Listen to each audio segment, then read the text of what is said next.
नमस्कार दोस्तों, चलिए जानते हैं उत्तर प्रदेश के हर जिले हर गांव की छोटी बड़ी खबरों को सिर्फ 10 मिनट में। और वीडियो पसंद आए तो हमारे न्यूज चैनल को सब्सक्राइब करना ना भूलें। यूपी में अवैध खनन अब बर्दाश्त नहीं। सीएम योगी ने सख्त संदेश देते हुए एक बड़ा फैसला ले लिया है। मुख्यमंत्री योगी आदित्यनाथ ने कानून व्यवस्था समीक्षा बैठक में अधिकारियों को कड़े निर्देश दिए।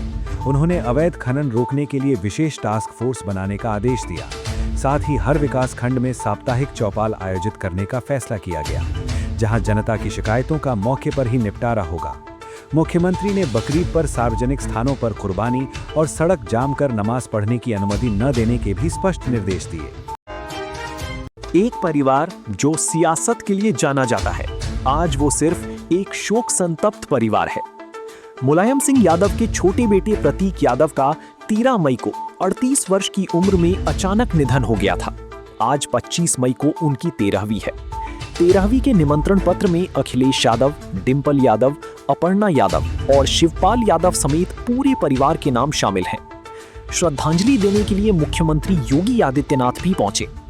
सैफई में 13वीं पर सामूहिक भोज न करने की परंपरा भी सोशल मीडिया पर चर्चा का विषय बनी हुई है।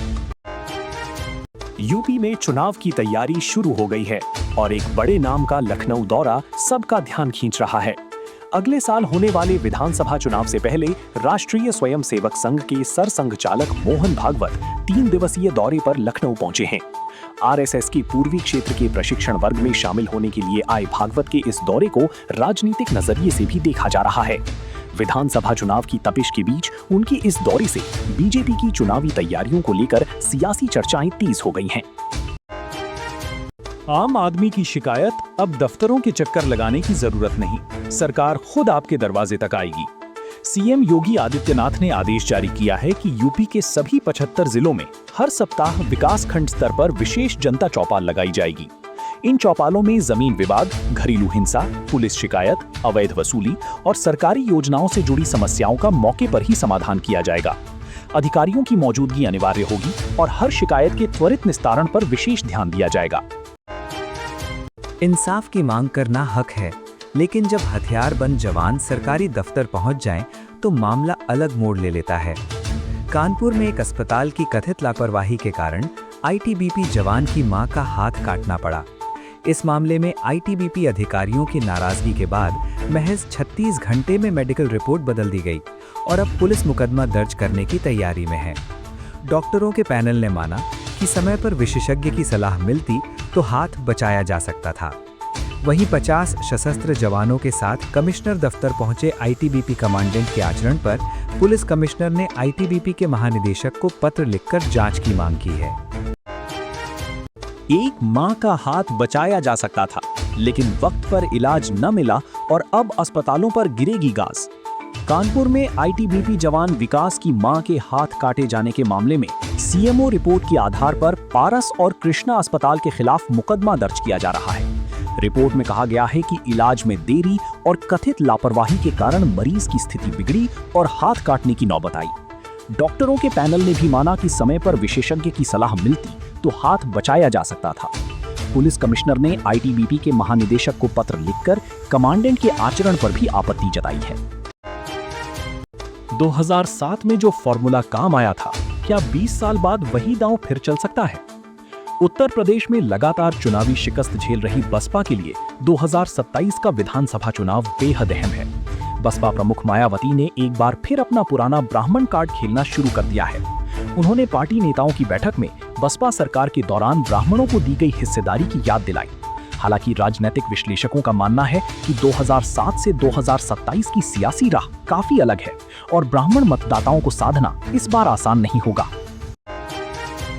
मुरादाबाद एयरपोर्ट पर उस वक्त सांसें रुक गईं जब सरकारी विमान से धुआं उठता दिखा। उत्तर प्रदेश के उप मुख्यमंत्री ब्रजेश पाठक सोमवार को एक बड़े हादसे से बाल बाल बच गए। मुरादाबाद से लखनऊ रवाना होने से पहले उनके 6 सीटर सरकारी विमान में टेक ऑफ के दौरान गंभीर तकनीकी खराबी आ गई और एक इंजन से धुआं निकलने लगा। सुरक्षा एजेंसियां तुरंत अलर्ट हो गईं और डिप्टी सीएम को सुरक्षित विमान से बाहर निकाला गया। एयरपोर्ट पर कुछ देर के लिए अफरा तफरी का माहौल बन गया। एक सरकारी आदेश ने सहारनपुर में बड़ी बहस छेड़ दी है और अब दोनों पक्षों की आवाजें तेज होने लगी हैं।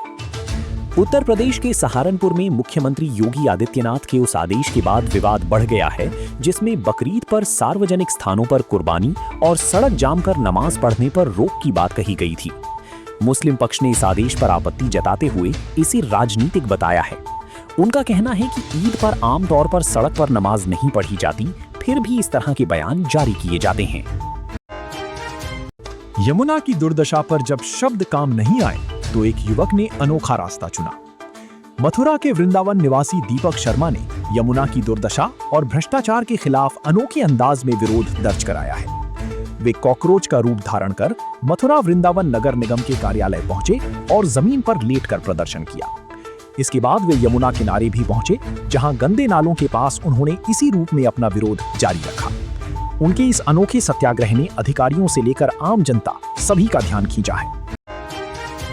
एक परीक्षा का बोझ इतना भारी हो गया कि एक युवक ने नदी में छलांग लगा दी। लखनऊ में सोमवार सुबह एक दर्दनाक घटना सामने आई। सरकारी इंटर कॉलेज की वाइस प्रिंसिपल के बेटे प्रखर पाल ने गोमती नदी में छलांग लगा दी। प्रखर रविवार को यूपीएससी की परीक्षा देकर लौटा था और पेपर खराब होने की बात कही थी। पुलिस गोताखोरों की मदद से उसकी तलाश में जुटी है, जबकि उसकी मां सुषमलता घाट पर बिलखती रही। इतिहास रच दिया उत्तर प्रदेश ने, एक ऐसा रिकॉर्ड जो पूरे देश में पहले कभी नहीं बना। उत्तर प्रदेश के ऊर्जा मंत्री ए.के. शर्मा ने घोषणा की है कि यूपी ने बिजली सप्लाई में देश का सबसे बड़ा रिकॉर्ड बनाया है। रविवार रात 10:39 बजे पीक डिमांड के दौरान राज्य में 31,804 मेगावाट बिजली की सप्लाई की गई, जो देश के किसी भी राज्य द्वारा अब तक की सबसे बड़ी सप्लाई है। ऊर्जा मंत्री ने बताया कि भीषण गर्मी के इस दौर में बिजली विभाग के कर्मचारियों ने दिन रात मेहनत कर इस उपलब्धि को हासिल किया। एक नन्हे बच्चे का पहला जन्मदिन और इसके बहाने विपक्ष का एक बड़ा जमावड़ा होने की चर्चा है। आरजेडी सुप्रीमो लालू प्रसाद यादव अपने पूरे परिवार के साथ पटना से नई दिल्ली रवाना हो गए हैं। मौका है तेजस्वी यादव के बेटे इराज का पहला जन्मदिन, जो गाजियाबाद में मनाया जाएगा। पूर्व मुख्यमंत्री राबड़ी देवी और नेता प्रतिपक्ष तेजस्वी यादव भी इस दौरान मौजूद रहे। इस पारिवारिक उत्सव के बहाने विपक्ष के कई बड़े नेताओं के एकत्रित होने की भी उम्मीद जताई जा रही है। इस गर्मी ने दोहरी मार दी है। एक तरफ आसमान से आग बरस रही है, दूसरी तरफ पानी और बिजली दोनों गायब हैं। देश भर में पड़ रही भीषण गर्मी ने दिल्ली, यूपी, राजस्थान, मध्य प्रदेश और हरियाणा समेत कई राज्यों में पानी और बिजली संकट गहरा दिया है। कई शहरों में लोग पानी के लिए सड़कों पर प्रदर्शन कर रहे हैं, जबकि बढ़ती बिजली मांग के कारण ट्रांसफार्मर और सप्लाई सिस्टम पर दबाव लगातार बढ़ रहा है। लगातार बिगड़ते हालात के बीच लोगों को राहत मिलने की कोई आसार नजर नहीं आ रहे। आधी रात जब पुलिस का काफिला दरवाजे पर आ जाए तो हड़कंप तो मचेगा ही। गाजीपुर में अंसारी परिवार के पैतृक आवास फाटक पर देर रात भारी पुलिस बल पहुंचा।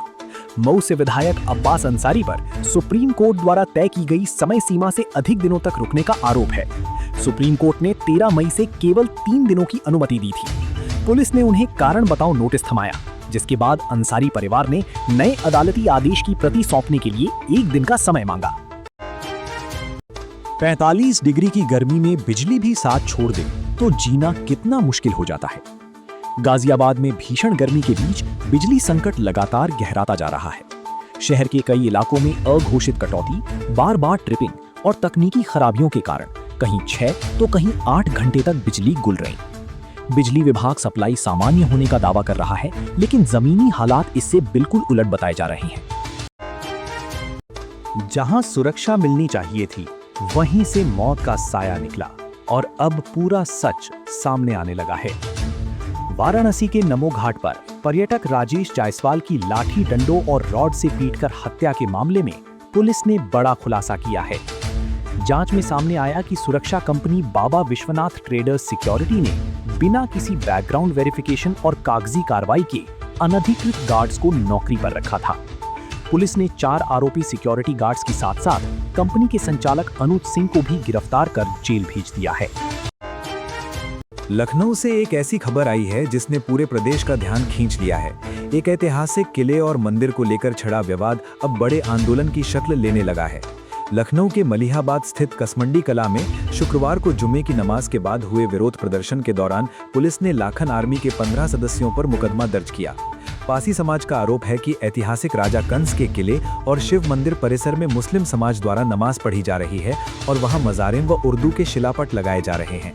प्रशासन ने कानून व्यवस्था बनाए रखने के लिए पूरे इलाके में बैरिकेडिंग कर भारी पुलिस बल तैनात किया था। इस कार्रवाई के बाद लाखन आर्मी के प्रमुख सूरज पासी ने पूरे प्रदेश में बड़े आंदोलन का ऐलान कर दिया है। जब बारात सजती है तो खुशियां होती हैं, लेकिन जौनपुर में एक बारात खून से रंग गई थी और अब उस खून का बदला कानून ने चुकाया है। जौनपुर में दुल्हे आज़ाद बिंद की हाईवे पर गोली मारकर हत्या करने वाले 1 लाख के इनामी बदमाश रवि यादव को पुलिस ने मुठभेड़ में मार गिराया। 1 मई को बारात लेकर जा रहे दुल्हे पर बदमाशों ने फिल्मी अंदाज में हमला किया था। इस मुठभेड़ में खेतासराय थाने के इंस्पेक्टर के सिंह के हाथ में गोली लगी, जबकि एक अन्य पुलिसकर्मी की बुलेट प्रूफ जैकेट पर भी गोली लगी। हत्याकांड के 2 अन्य आरोपी अभी भी फरार हैं और पुलिस उनकी तलाश में लगातार दबिश दे रही है।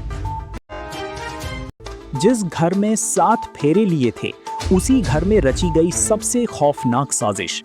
मुरादाबाद में एक दिल दहला देने वाला मामला सामने आया है। आरोप है कि पत्नी ने अपने भतीजे, बहन और उसके बॉयफ्रेंड के साथ मिलकर पति पवन की हत्या कर दी। पहले उसे बांधकर पीटा गया, फिर बिजली का करंट और जहर देकर मारा गया। हत्या को आत्महत्या दिखाने के लिए शव को सीढ़ियों से नीचे फेंका गया। पुलिस ने इस मामले में 4 आरोपियों को गिरफ्तार कर लिया है। शादी की जिद करना रिश्ते की गहराई दिखाता है, लेकिन झांसी में इस जिद का अंजाम बेहद दर्दनाक निकला। झांसी के टोड़ी फतेहपुर में हुए महिला हत्याकांड का पुलिस ने चौंकाने वाला खुलासा किया है। जांच में सामने आया कि महिला बार-बार शादी करने और साथ रखने की जिद करती थी, जिसके बाद हुए विवाद में आरोपी प्रेमी ने घर में घुसकर कुल्हाड़ी से उसकी हत्या कर दी। पुलिस ने आरोपी को गिरफ्तार कर खून से सनी कुल्हाड़ी बरामद कर ली है और उसे न्यायालय में पेश कर जेल भेज दिया गया है। जहां प्यार होना चाहिए था, वहां एक नाबालिग की जान ले ली गई और वजह सुनकर रूह कांप जाएगी। उत्तर प्रदेश के मिर्जापुर में एक सनसनीखेज मामला सामने आया है। जांच में पता चला कि आरोपी प्रेमी ने अपनी नाबालिग प्रेमिका पर दोस्त के साथ संबंध बनाने का दबाव डाला। मना करने पर दोनों ने मिलकर उसकी हत्या कर दी। पुलिस ने मुठभेड़ के बाद एक आरोपी को गिरफ्तार किया, जबकि दूसरे आरोपी को भी पकड़कर जेल भेज दिया गया है।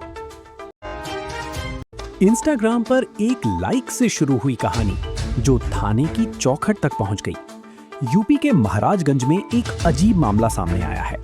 40 वर्षीय 4 बच्चों की मां का दिल 14 साल के एक लड़के पर आ गया, जो उसके बड़े बेटे से भी 5 साल छोटा है। इंस्टाग्राम पर रील्स लाइक करने से शुरू हुई ये दोस्ती बाद में बड़े विवाद में बदल गई। महिला ने लड़के पर शादी कर छोड़ने का आरोप लगाया, जबकि लड़का अपने पिता के साथ चेन्नई में रहता है। पुलिस ने दोनों पक्षों को समझाकर मामले को शांत कराया। हत्या के बाद लाश को स्कूटी पर ले जाया गया और सीसीटीवी ने सब कुछ कैद कर लिया। मेरठ के सनसनीखेज नर्स हत्याकांड में पुलिस ने मुख्य आरोपी सुफियान को गिरफ्तार कर लिया है। सुफियान ने 21 मई को बहाने से अंजलि शर्मा को अपने घर बुलाकर गला घोंटकर उसकी हत्या की थी। इसके बाद बहन साजिदा और एक सहयोगी की मदद से शव को ई-रिक्शा से अस्पताल के इमरजेंसी वार्ड में पहुंचाया गया, ताकि हत्या को आत्महत्या दिखाया जा सके। वारदात की 2 खौफनाक सीसीटीवी वीडियो भी सामने आए हैं। रंगे हाथ पकड़े जाने के बाद जो हुआ, वो वीडियो पूरे सोशल मीडिया पर छा गया। मुजफ्फरनगर के फुगाना थाना क्षेत्र के गांव सरनावली में एक युवक को प्रेमिका के घर परिजनों ने रंगे हाथ पकड़ लिया। उस समय महिला का पति काम के सिलसिले में बाहर गया हुआ था। परिजनों ने मौके पर ही युवक की लाठी डंडों से जमकर पिटाई कर दी और घटना का वीडियो सोशल मीडिया पर वायरल हो गया। पुलिस ने मामले में 3 आरोपियों को गिरफ्तार किया है और आगे की जांच जारी है। दोस्तों, उत्तर प्रदेश से जुड़ी आज की खबरों में बस इतना ही। अधिक अपडेट्स के लिए जुड़े रहिए और चैनल को सब्सक्राइब करके बेल आइकन जरूर दबा दें, जिससे आपको मिलेगी यूपी लेटेस्ट न्यूज सबसे पहले।